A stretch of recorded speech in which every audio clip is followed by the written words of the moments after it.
Today's Bible verse comes from Hebrews chapter 12 verse 2, King James Version.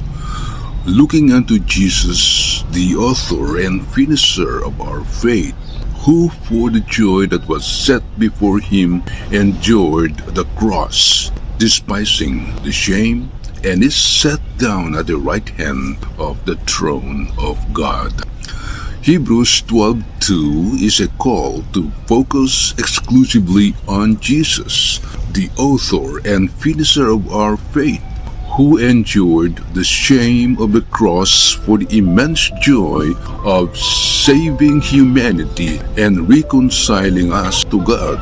It teaches that looking to his example of perfect faith, endurance, and ultimate triumph, seated at God's right hand, believers are motivated to run their own race of faith, letting go of distractions and sin, knowing that he started it, perfects it, and awaits them in glory.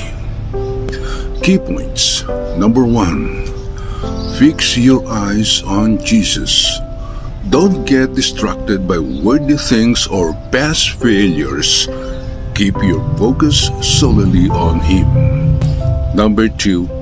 Author and finisher.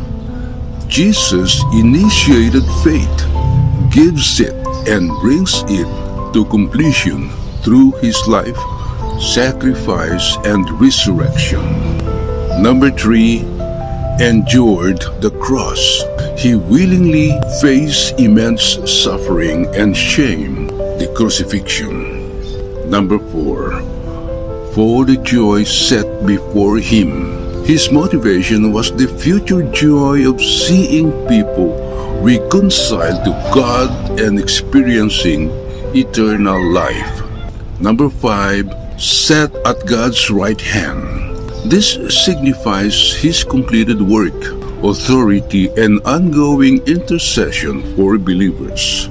In essence, it's about perseverance in faith, drawing strength from Jesus' ultimate victory to overcome present challenges just as he did.